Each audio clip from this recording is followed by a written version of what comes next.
Hey everyone, today I'm finally back with another lore video, and today I want to dive into the lore behind EverQuest's second expansion, the Scars of Velious.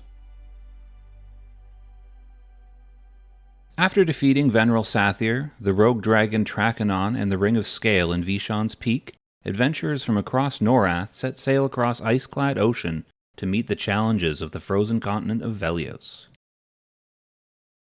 But where did all the creatures and races of Velious come from, and how did they spend so long hidden, undiscovered by the races of Norath? To answer that, we need to start at the beginning.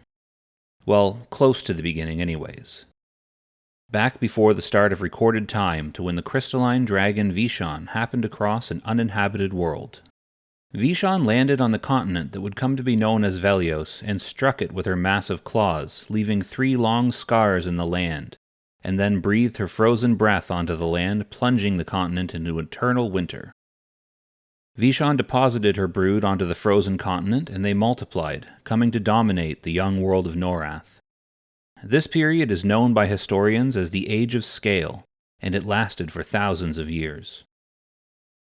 During this time, some of the dragons mastered the arts of magic and spellcasting that would be passed down to present day. The Age of Scale saw the descendants of Vishon form the Claws of Vishon, an order of dragons that ruled over Velious and its creatures, and continues to rule in the Temple of Vishon under the leadership of Vulok Heir. Eventually, all of this would attract the attention of other gods who would visit Norath and create races in their images. These races would populate the remaining continents of Norath.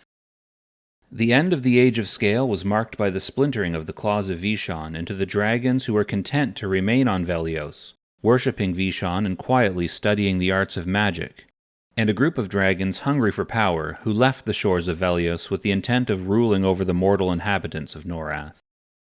This group would come to be known as the Ring of Scale. The age that followed the Age of Scale is known by historians as the Elder Age. In the early years of the Elder Age, Brel Cyrillus created the Dwarves, and Raloth created the Giants. Other races came into existence at this time as well, but those two are important to the story of Velious. The early Elder Age saw the Giants of Raloth conquer much of Norath, easily overpowering the smaller, weaker races. Their lust for power eventually led them to invade the plane of Earth, attracting the attention of the Wraith. The Wraith descended from their stronghold Ragrax and took revenge on the Giants for their assault on the plane by cursing all of their kind. The curse centered on the homeland of the Giants, turning it into a frozen wasteland, and twisting the Giants at its epicenter into undying creatures made entirely of ice. Their minds were also dulled, leaving them a shadow of the force they once were, leading them to lose control of their homeland, a place known today as Everfrost. But this was not the end of the race of giants. Some of them were able to outrun the curse, and fled the continent by ship, searching for refuge from the wrath of the Wraith. Praxis, Lord of the Oceans, did not take kindly to the presence of a fleet of giants in his territory, so he sent a great storm to drive the fleet back. Many of the giants were blown back to the shores of Antonica, and others were driven to the continent of Kunark. Both groups did not escape the curse, but were affected to a far lesser degree, and their fate was not as bad as that of the ice giants of Everfrost. Only the smartest and most powerful of the giants were able to push through the storm and cross the frigid barrier, eventually landing on the frozen shores of Velious. These giants would split into 2 factions. The nomadic Cromriff would wander the frozen wastes from the Great Divide through the eastern wastes to as far east as the Icy Fingers. The Cromzek, however, would not be satisfied wandering the wastes, building forts and skirmishing with the other races that would inevitably encroach on Velious. They built a massive fortress that they called Kael Drakal into one of the Scars of Velious, where they would build an army ruled by Tormax, king of the most powerful of all the giants. Within Kael Drakal, the Cromzek built a temple to Raloth, where the avatar of the god of war himself can be summoned by those who are worthy of his presence. The Claws of Vishon took notice of the race of giants getting a foothold in their territory, and did not take kindly to the idea, resulting in an ongoing war between the 2 powerful factions, with neither side making much headway against the other over the millennia. The giants and dragons would not be the only races to establish a presence on Velious. While they fought, an unlikely group would make a home in the frozen continent. A group of dwarves led by Colin Dane were sent by the Dwarven king to the continent of Otis to set up a quartz mine. While they sailed around the southern tip of Antonica, their ships were caught in a fierce storm and they drifted off course. After fighting the storm for days, the small fleet finally succumbed to it and were shipwrecked and stranded on the ice far to the south. Colin Dane spotted what appeared to be land far in the distance, and led the survivors along with his wife, who was heavily pregnant and traveling with them, across the ice shelf to the distant shore. As they arrived on the frozen shore, Colin Dane's wife gave birth to his son, who they named Frostreaver, for the frozen land where he was born. The dwarves, led by Colin Dane, established the city of Froststone on this new land, but soon after the attacks from the Cromriff began. After years of fighting to defend their foothold on Velious, the dwarves were overwhelmed by the Cromriff and were forced to flee farther into the frozen continent. They retreated to the eastern wastes, with Colin Dane sacrificing himself to ensure the safe retreat of his people.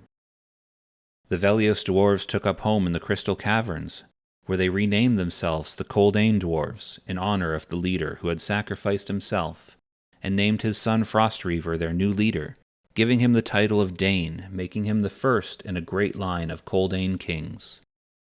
Years later, the Coldane were led deeper into the Great Divide by Dane Frostreaver II, after being forced out of the Crystal Caverns by the Cromzek, who did not like this upstart settlement so close to their home in Cael Dracal.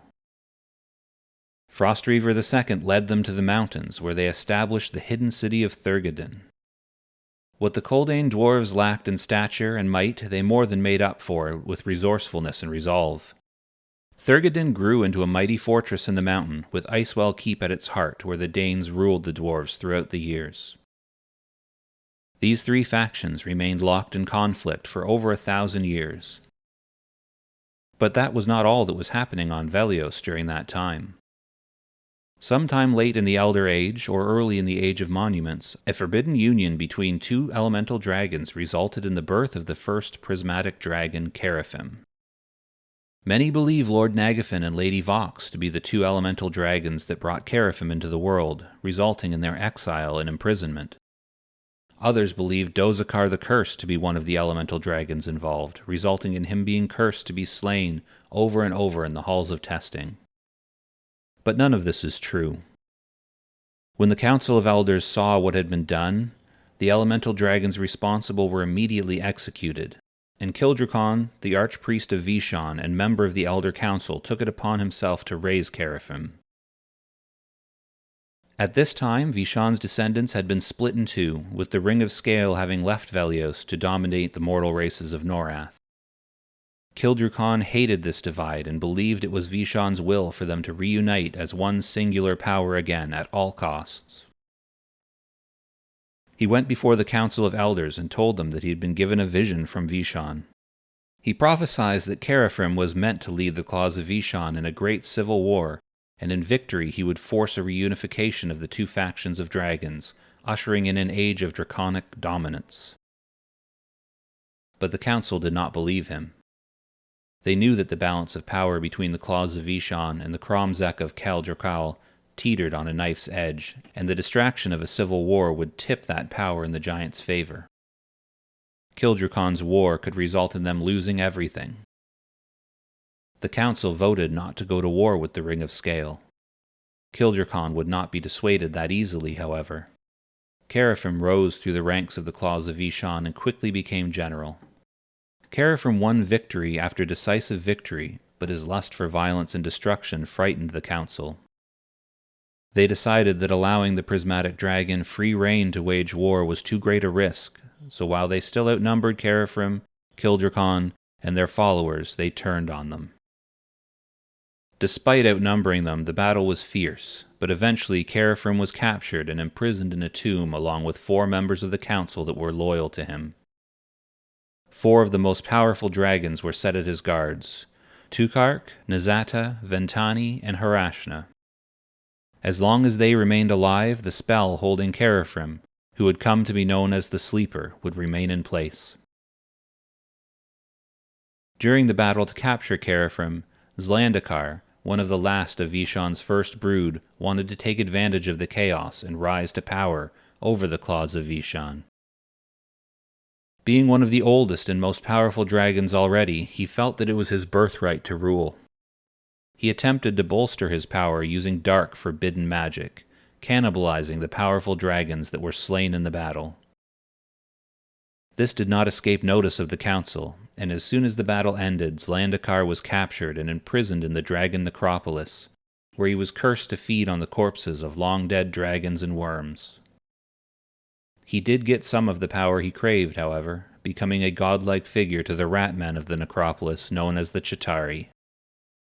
For many centuries, as the Sleeper rested frozen beneath the wastes, Velious remained in a stable deadlock between dragons, giants, and dwarves, waiting for some external power to reintroduce chaos.